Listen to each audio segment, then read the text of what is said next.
Hello. Do you have a dream you want to reach and want to get there faster? Do you want to know how to catapult your joy, focus, and what you get done? We all have 24 hours. The good thing is that time is yours and you are the pilot in control. So, as I say, let's skip to the good part. Welcome to this podcast where I show you solutions to help you be time wise and how to get there. Today's topic is the power of effective communications. And today, let me introduce the two people who are in the room. Who am I? My name is Christy. I'm a certified efficiency expert and have several belts within something called Lean Six Sigma. I'm an international speaker, have worked in big professional companies as a manager, and I'm also a mom of four small kids. And today's guest is Jose Ucar. He's an international communication and influence expert. He's a TEDx speaker, host, speaking coach, international business and marketing specialist. And now he's also author of this Amazon bestseller, Global Influence. So welcome to you, Jose. Hey, Christy. What a pleasure to be here. Hello, audience, everyone out there in the world. How are you doing today? It is a pleasure to be here. I'm delighted. It's been a long wait, but we made it happen. Let's start with one thing when we talk about how can we make life easier. What is effective communication? What makes it effective? What makes it effective? Well, my approach to effective communication is always around the impact it will have. Okay? So when I speak about impactful communication, effective communication for today's podcast, for example, for me, it's all about people listening. Okay? It's all about that each one of you can take away something that's valuable. Okay? Effective communication is also the effect you want to have at the end of a conversation or at the end of you communicating something to someone. So even before the impact, there is the intention. Okay? So for effective communication, it's important to have a clear intention and then look for that impact. If you don't get the impact you intended, then you go back to how you started and you keep on tweaking until you get to that impact or that effect that you want to have. So I would say effective communication, I would call it impactful communication, and even before that, intentional communication. So you know where you're going. That goes for a lot of things in life. Where do you want to end up? And if you're talking to another person, if I have been in many IT projects, yes, we want to make this end result. But if you don't communicate it well, you will end up a different place. Oh, that was not what I wanted to happen. Oh, so what does word mean? And in this international world, we work with people from different age groups, different cultures. Yeah, you have probably a lot of stories about what can go wrong and what can go well. Absolutely. And look, one simple example, which is also very relevant, and it's not only, of course, it is about communication, but it's about structure, it's about time management. Meetings. People, meetings nowadays, we all have meetings. We all have, especially after the pandemic, back-to-back meetings. And here is the thing, and I hear it over and over again. After the meeting has taken place, then people reach out to each other behind the scenes. Oh, what was said during the meeting? Or what were the outcomes? Or what am I supposed to do? And so on and so forth. So what are we doing? We are, in a way, wasting our times or not investing it in the best way we could. This is a big communication piece because if we know, going back to intention, okay, as simple as that, if we go back to intention, what do we want to get out of that meeting? That's the first question. Okay, these are the outcomes. Who do we need in that meeting? And then we don't have 200 people when we actually only need 10. And then the other 190 can go and do something else with their time. If they need to be informed, it can be through a different channel. And then, what is the structure? What are the main topics we're going to cover? And what time are we going to be implementing? How long do we want the meeting to go for? These are some simple questions we can ask. But then if we start asking them every time, what do we want at the end? Who do we want involved? What is the structure that we want to follow? The topics we're going to cover? How long do we want it to be for? That's it. We can begin to be more effective. And that is also impactful communication or effective communication, because at the end, we will get the result. At the end, we will all understand what we are supposed to do. At the end, we will be very clear, which is another key when it comes to communication, the A, B, and C of communication. A, be accurate. If that's the meeting, if that's the communication piece, accuracy. What are we going to be doing with this? Be brief. There is no need to talk if you don't need to talk, okay? As simple as that. Know when to talk. And who would you appreciate feedback from? And then finally, clarity. Okay, and now if you start applying those three, it can start changing how you communicate day in and day out, because what you're doing in essence is simplifying your communication.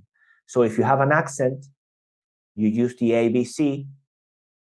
How can I be more accurate? How can I be more brief? And how can I be more clear or clearer? And the same for the English-speaking people of this world, because imagine that you've got different cultures, different languages, and of course, different accents within that meeting, okay? Well, by using the ABC, and we all agreeing on the ABC, I guarantee you things are gonna go much better on top of having that structure that I just mentioned.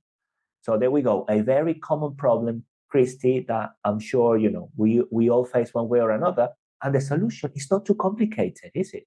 Sometimes the solution can be very simple. I've been, big IT projects with a lot of meetings, and then we shifted how things were done. Many people out there do the agile method, but even in agile, there is a structure. We do our scrum meetings, we do our this, we do our that, and have it. But it's the scrum master or someone facilitating that keeps the structure and helps the other people. I so concur with the clarity. I've been to meetings where what was decided? Was it this or that? And yet we have a lot of AI tools or otherwise that can help you to make to-do lists. They can summarize what was said to be done by who. Okay, you do this, you do that, see you tomorrow. It can be so simple, but in real life, it isn't. When you talk a lot about or write about in your book about the 3 C's. Yeah, and audience, I won't give away all details. I really loved his book. It's not just a communication book. It's interesting. And I wanted to read all the acronyms. So there's a lot of help. But you talk about the 3 C's in how you communicate. Is it just communication as you're conveying information? Or are you more like coaching? So there's a difference in which kind of communication.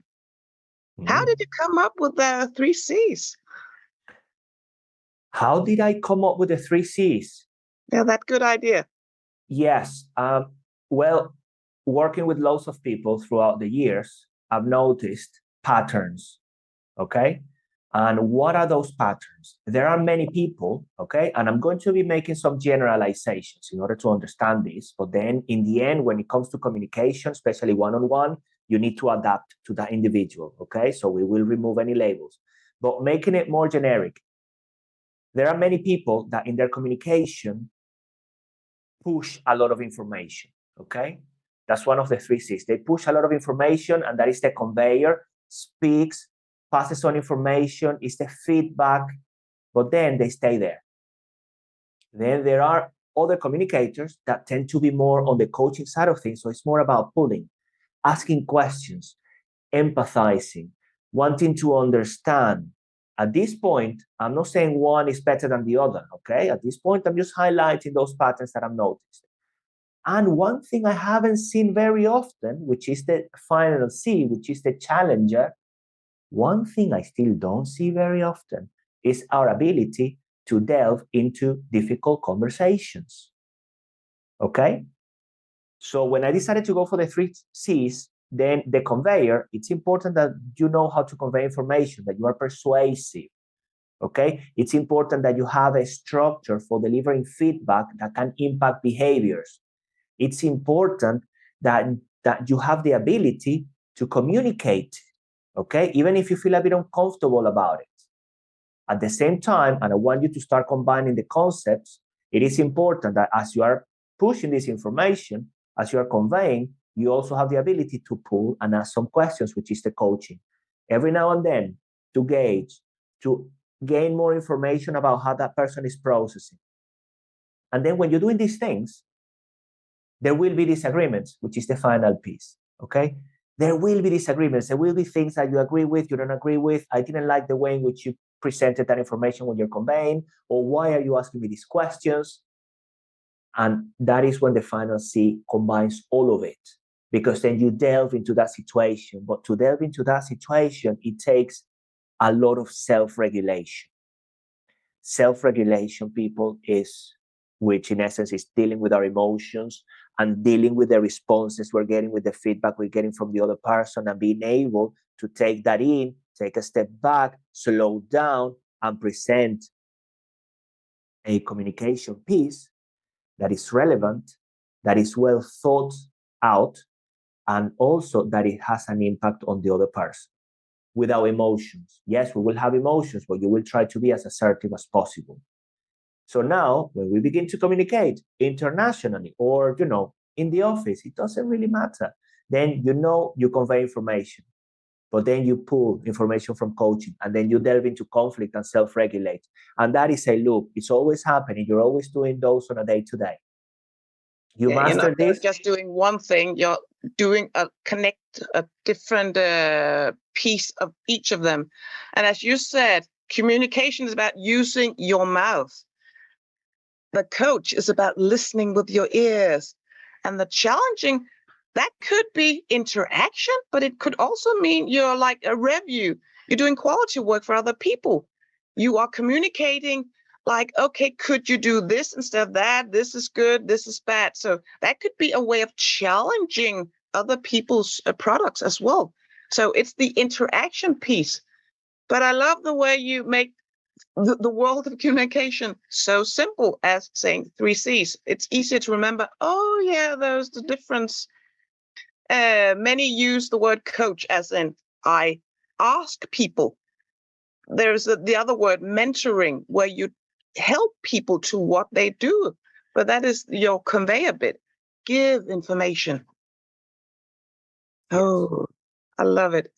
A thing when you talk about communication, the words people use. I've been in many international rooms, and what one word means, it can be different between different cultures, but it can also be different across different workspaces.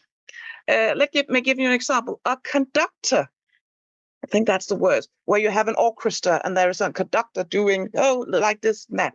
And we were sitting in a group, this one in an IT group, and we said, the conductor is really important to have. And they all said yes.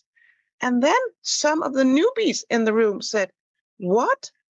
We talked about they are supposed to be in the room. And he said, in the room, a conductor, that is the wire that goes underneath the ground. Because he was an engineer and he used that word for a conductor. So sometimes what does a word mean is so relevant if you're a different culture or different nationalities or professions. You've probably experienced that too. I experienced that a lot, especially as you know, I lived in Sweden, living in the UK, and the time I spent traveling. And you kind of get used to these things. So the one thing you do, similar to what the engineer did, I ask questions. And even if they seem silly, in my mind or for the other person, because they would assume I should know, I ask. I ask from a curious standpoint. What does that mean? This is where I'm operating from. This is what I'm perceiving that word as. So this is the meaning I'm giving to it. Is it the same? Because what are we doing in communication? For that to work, we're looking for alignment. We're looking for that connection, right? in terms of that communication piece at that moment. So if it's like this, and you will know it because I'm not getting it, then I need to ask in order to get it closer, right? But we don't ask questions. We don't tend to ask questions. Even in my sessions, Christy, even when I ask people, do you have any questions? And they say no. And then I go and change it. What questions do you have? And they say no, clear. Okay, are you good to go? Yes. And then they go. And then when they come back, well, we didn't really understand what you said. We didn't really understand this. And then I go, I know, thank you for the feedback, because I'm sure there can always be a better way for me to communicate it. Still, why didn't you ask? And then there we go back to silence. Ask questions for clarification, especially in multicultural environments. And also avoid the use of jargon and slangs, because I've seen this happening, Christy, in businesses. You have the salesperson, you have the engineer, you have the researcher, you have the person in marketing, accounts, and they are just like this, being, instead of looking for this. And it's easy to realize they come from different areas. So it's normal. So some people say, oh, am I admitting I don't understand if I ask? No, it's quite normal. So when you actually ask, what do you mean when you use that word? You're actually being curious, interested in the other person, and you are attentive. So that is actually a plus if you ask. Some people don't ask. I've been working with, don't mention which culture, but if you say, did you understand it? And they say yes. But they use the net, bobbing with the head, even if they don't understand. So some cultures, you need to ask open-ended questions. What did you get out of this? And not just say yes or no. Absolutely. I love that. Yes, we assert in different ways, depending on cultures. And on many of them, we are supposed to say yes, especially if we have the teacher or the coach or the manager, the leader is asking us, yes, I mean, we're supposed to understand we're here. And if we didn't get it, that person may get upset. So our default response tends to be yes, and then I'll work it out later. And then that communication is not being as effective. And there could be feedback for the presenter as well. But then we delve into, that positional power that some cultures have as well. It gets very interesting. Still, every time I communicate with different cultures, at least within the environments, important, the environments we can create as leaders or as a trainer, as a coach, then we turn the questions into a must, into one of the values. I also like the book you wrote. It's about amplifying your international leadership impact. So if you out there listening are doing some group sessions or communication, ask questions. And it's okay for people, attendees, to ask questions back. So you can always say, if there are any questions, it's okay to ask. Absolutely. It is okay to ask. And it's also important that people, as they are listening to this podcast, to this session. If you're not asking, ask yourself, what's stopping you from asking?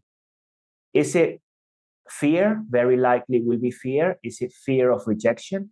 Is it fear of being perceived as a person who doesn't know?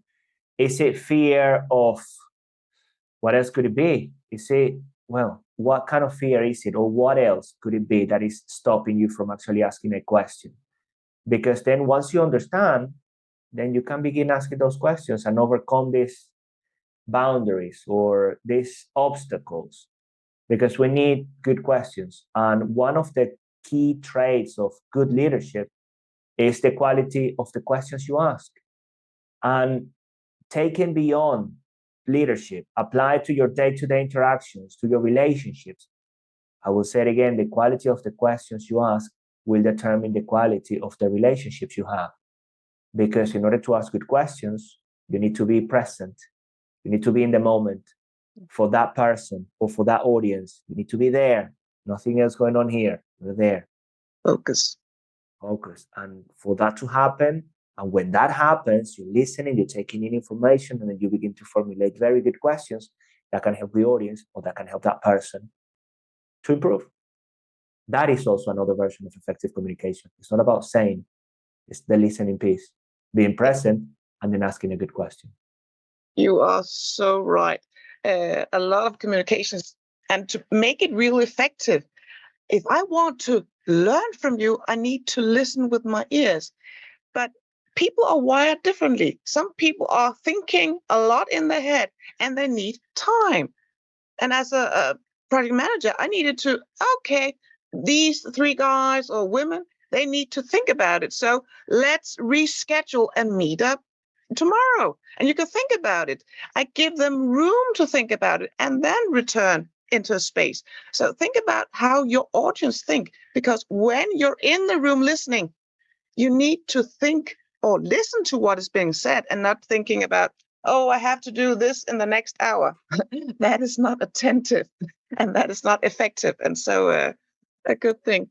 Metaphors, using a metaphor. A lot of speakers use, yes, and I've been in the rooms, yes, we have this big IT project, and then they use the metaphor of a big ship. There is this big ship. We have to go into the harbor.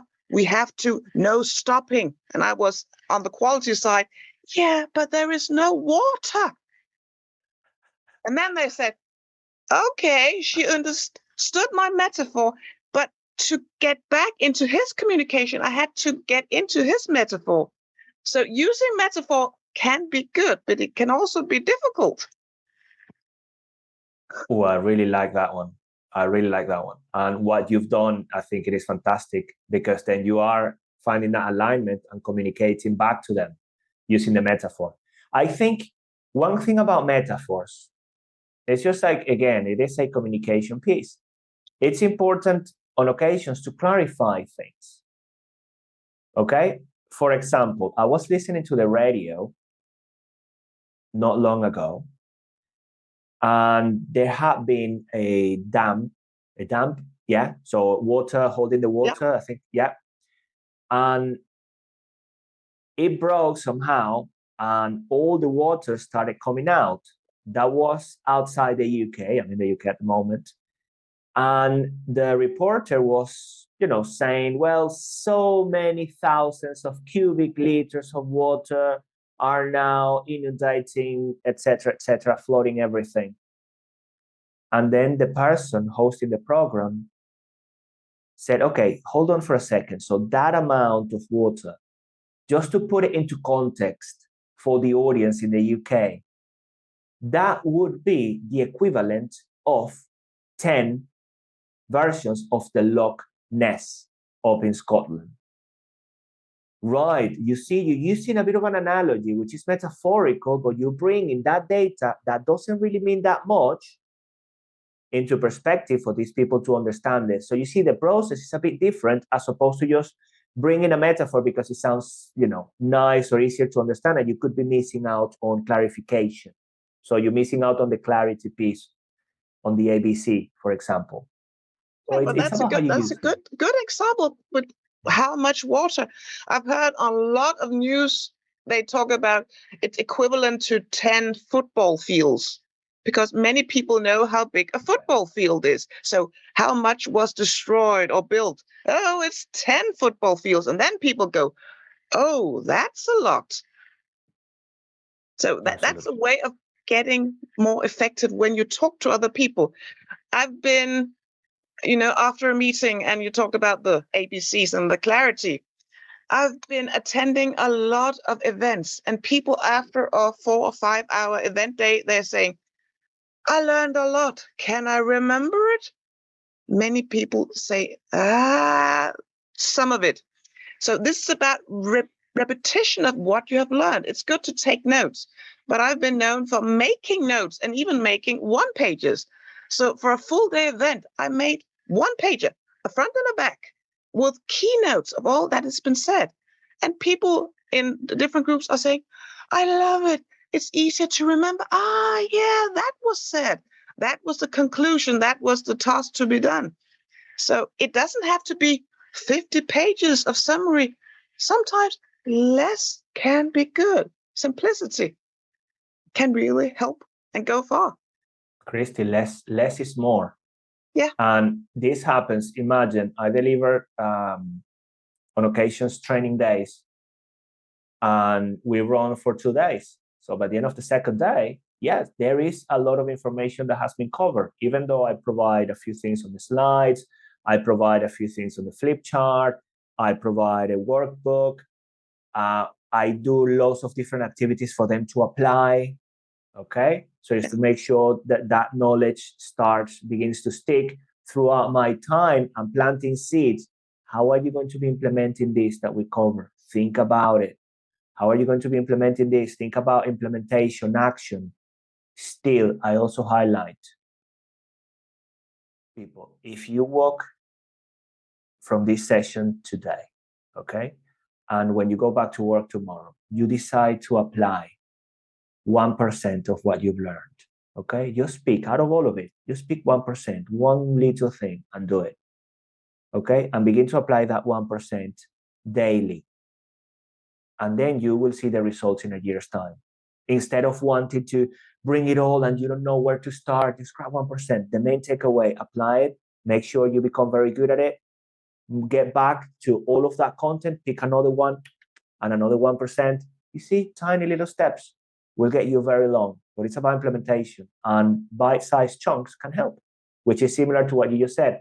You've got a page or a couple of pages out of a full day. Great. Yeah. It's easier to remember. It's easier to go back to. It's easier to apply, because if you don't apply, I don't care. I mean, people listening to this, I don't care how many books you've read. I don't care if you're reading 200 this year. Honestly, I don't care. I only care about what you're doing with the knowledge.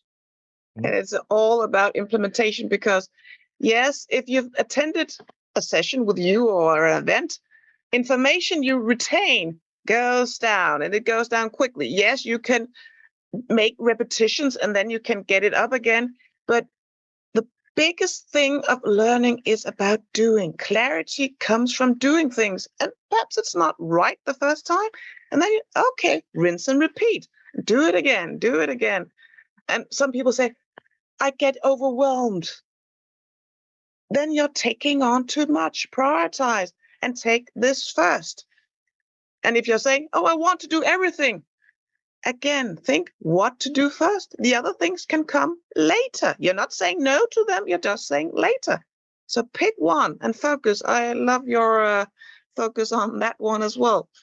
And quickly on that note, Christy, people listening to this again, if you're still wondering, well, how do I prioritize because I've got 20 things? Well, think about it this way, which is the Pareto principle, the 80-20, or the 20-80, however you want to look at it. So out of all of those, what is the 20% that is going to impact 80% of your results? And that can help you prioritize from that list of things that you want to do.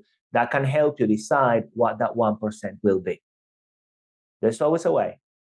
There's always a way. And when Corona hit and people said, okay, now we can't do normal things. No, people went to be very creative. So sometimes when you're making a small improvement, like 2x, I want to improve a bit. But when people were asked to, you need to 10x what you did, people were very creative. And a lot of things, positive things, were done under the Corona because they just had to think differently, think alternative. It's not just small improvements. So it's all about prioritizing. You can do a lot, but you can't do everything. So I have another session about prioritizing. I love it. It can be done. Even the most successful people have 24 hours. No one has more. So true. You write in the book about IQ and EQ, about intelligence, emotional, and you use a word CQ. What is that, Jose? Communication intelligence is something we don't tend to focus on a lot of the time. So the simplest way to explain it, we have our brain and we have our rationale, we have our logic, okay? And there are many people that are really good at this. And then we go and communicate. There are the people that are really good, and I'm going to go towards the heart just to express that emotional intelligence, okay? The ability to empathize, the ability to relate to emotions, to understand our own emotions and the emotions of other people. great. And then we go and communicate from that standpoint. Okay, we're always communicating one way or another. CQ is about bringing the two intelligence that I mentioned, everything that has to do with the logic, everything that has to do with the heart, connect the two in order to communicate more effectively. So that you're always bringing this and you're always bringing this. So it's not to say that you're going to communicate without emotions. There will be emotions, but you begin to become more assertive. And that's one of the things that are key when we convey information, when we ask good questions, and then when we delve into conflict. It's that intelligence that we develop to understand, okay, what's going on with that person? But let me empathize with the feelings as well. If I combine the two, what is the most effective message that will create a lasting impact or that will have the greatest impact on that human being at that moment? So it's not just about what you want to say, it's about how you want to say it and articulating it, CQ, in the best way possible. And that is something we don't tend to speak about a lot. Emotional intelligence is a big thing. There are very intelligent people out there. How do we get our messages to create impact? CQ. And if we want to do something effectively, we have an intention, but we have receivers. And if our message doesn't be received by the audience, then we're not effective. Then we're like talking to a mirror. Yeah, you can understand it yourself, but if your audience doesn't understand it, and I've heard the thing about the one you're speaking to, do they take decisions with their head, the facts, or do they take decisions with their heart or their gut? So it is a different way of how do you communicate? If your audience are some who wants facts, or there's someone who like more the gut feeling, oh, I feel that is a good information. So speak to the audience. Mm-hmm. Yeah, absolutely. Speaking to the audience and then using especially if you have an audience and you will never know exactly who is there because you're not having the opportunity to have the one-to-one, then you appeal to more senses, or the more senses you can appeal to, the better. When I read your book, I've read a lot of communication books, and there's a lot about how to do things, and we advise you to do things.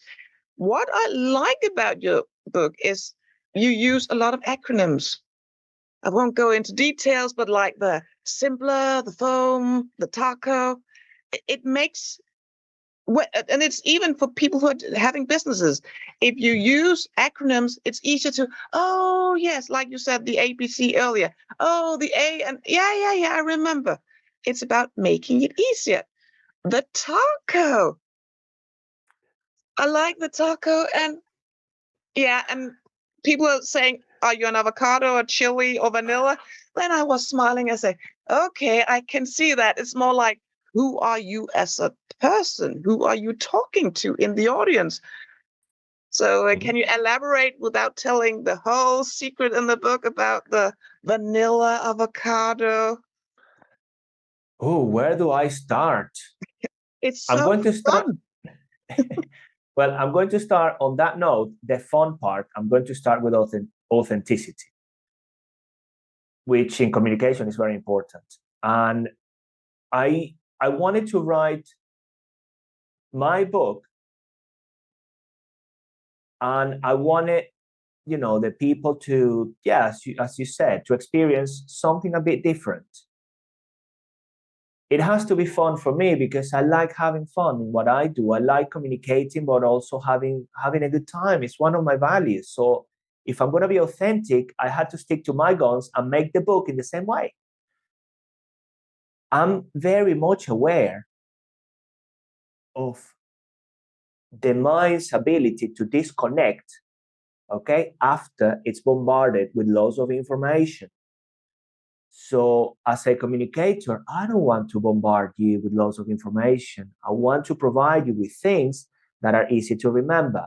Also, when there is fun along the process, or there is a bit of a chuckle when you read something, you're triggering part of the brain. There are more, chemicals being released that help that information stick. So there is an intention while I'm sticking, as I said, to my guns of being authentic. Okay.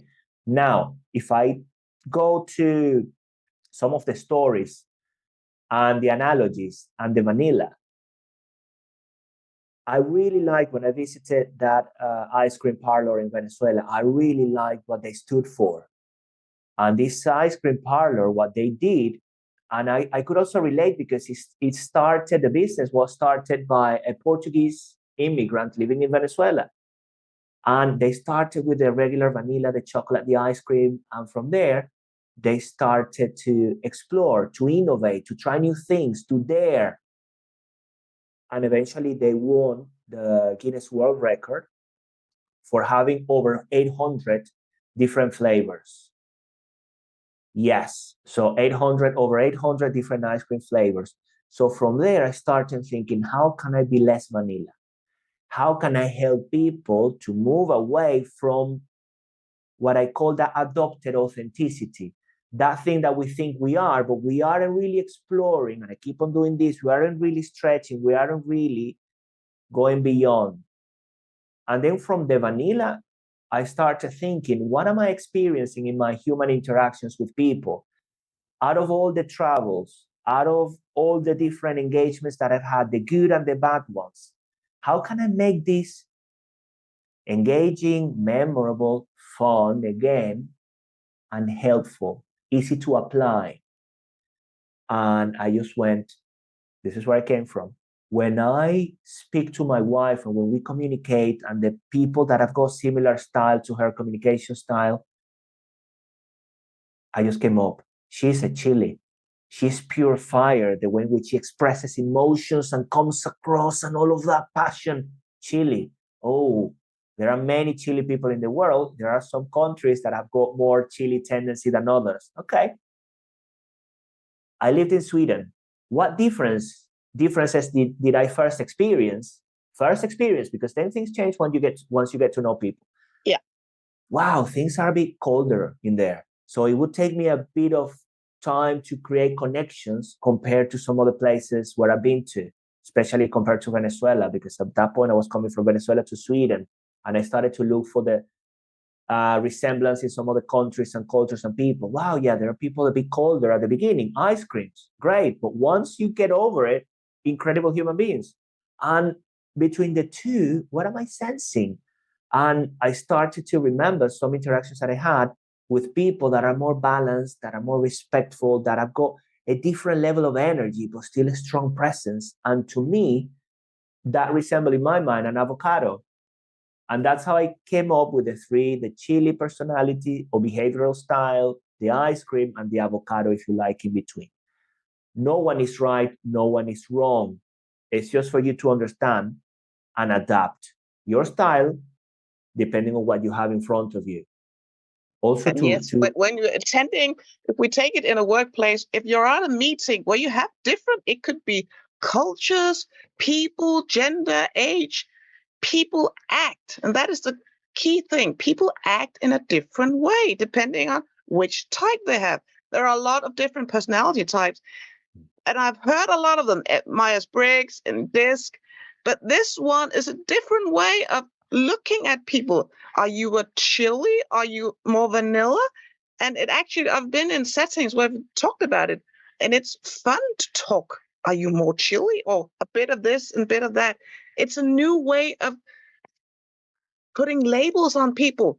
And why putting labels? We can all be a bit of each, but it's about how can I communicate best with the chili and with the vanilla. I like vanilla and I'm from Denmark, so I understand the different cultures, but it's a way of helping me improve, getting my message out there. So yes. that is And the part Christy, I to read the book.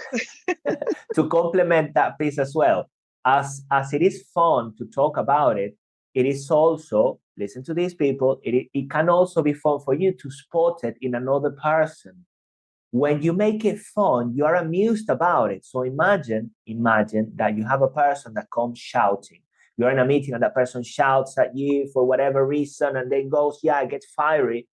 Instead of taking it personal and, oh, goodness me, and that person is so rude. No, think about this. That person is operating from a chilly standpoint.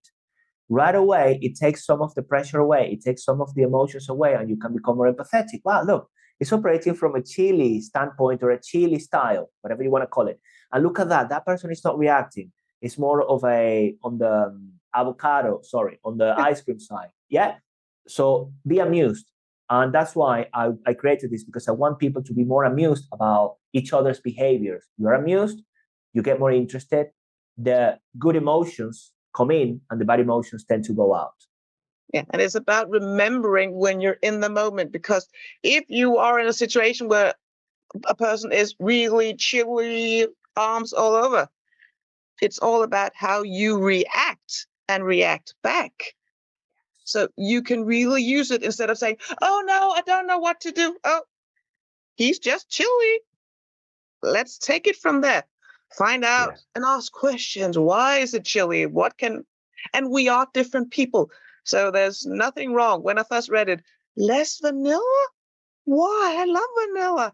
Until I understood, okay, it's it's the way of thinking like vanilla or chili. And so there's no wrong or no good, but it's a new way of looking at things. When we there was research about if a person lives 78 years, how much time do they use on work? And research said they use about 10 and a half years working. And we communicate a lot at work. But if we communicate where we understand each other, it's good. But think about all those wasted minutes, hours in meetings, if they're not, if there's no clarity at the end, what was happening, it's a lot of wasted time. So when people I help people introduced to only 4 days work week, can it be done? Yeah, because there's a lot of waste happening. So you can do a lot to use those hours or year. Absolutely. Yeah. And you can also, when you become very intentional and begin to master some of these things that we've been talking about, you can also help people grow and develop. Okay. And you can do this on a daily basis, and people can also help you grow and develop. Because when we become very intentional with our communication, on a day to day, we can begin to interrupt patterns in people that can help us improve. And that's when it really becomes fascinating, because then imagine you've worked throughout those 10 years surrounded by amazing people that are helping you and you're helping them. Think about, where you will be and the impact you will have and the ripple effect of all of that. So those are 10 years well invested. Oh, there are so many things we could talk about. We just sum up some of the areas we've already talked about. It's about the impact, being intentional. What do you want the audience to receive? We talked about what is actually effective communication. And you mentioned the ABC. Remember, guys, accurate, brief, and clarity. And then we talked about seeing patterns, and that is what you have invested in your book. So it allows us to see read about what you have seen of patterns in this international world. And I have read the book and I loved it because I can really see, oh yeah, been there, done that. Oh, I see this. So it was fun to read. And the questions, it is okay to question. It's okay to ask and clarify. What did you mean by those?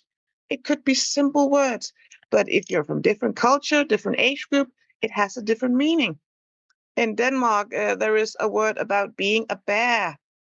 So I was sitting in a group and they said, a bear hug, is that a good thing or a bad thing? And we had the ones who are having the dictionaries online, and they said, okay, how many of you in the audience thinks a bear hug is a good thing or a bad thing? And I admit I was one of those who put their hands up when they said it's a good thing, me and the students. And then the dictionary people said, yeah, you can see it's the younger generation who thinks this. And this is actually the truth. I've been hanging around with a lot of younger people. The younger people think a bear hug is a good thing. A bear is cute.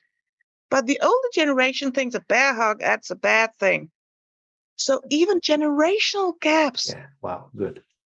So you can do a lot about, and even the metaphors, try to think like the one you're talking with, and less is more.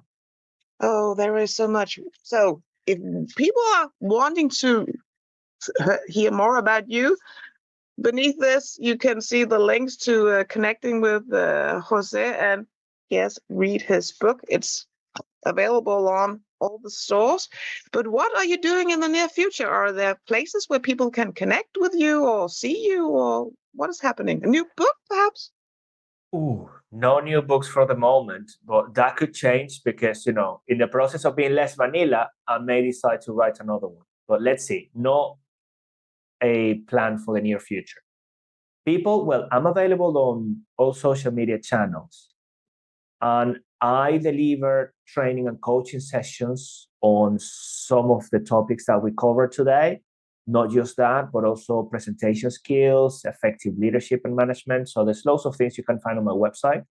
If you would like to be coached or trained by me, I run regular groups as well around the London area in person, but then I also travel. And I've got some very interesting opportunities happening in the States at the moment, more on the speaking side of things. So I'm going to be traveling there. I've got some nice things happening in Spain and around Europe. So people, you can find me anywhere. I like to believe I'm very approachable. So if you drop me a message, I will get back to you. And then if I'm very busy in terms of scheduling a call, then it may take a bit of time. But I'm always doing everything I can to reply to each one of the inquiries I receive and to support each individual as they come to me. And if not, there is my assistant as well who can help. But hey, yeah, connect, reach out, tell us what you thought about today's session. What is your main takeaway? Or even if it's just a message to say, hello, Jose, or hola, Jose, whatever you want to say. Yeah, and you can write it underneath. You can put comments. And if you have questions, put it in or DM us. So we'll get back to you. And perhaps we'll get Jose back on another time. We could speak for hours about your book. It has so many insights. And I have read many books and I have been to many meetings. So I also know, focusing on time management, how to make effective meetings. So I know a lot about that. So even that area, we can do several sessions about that. So I will bid you farewell for to now. And people out there, follow this link to hear more from Jose and follow me and have a great day. So let's skip to the good part. Have a nice day. Bye.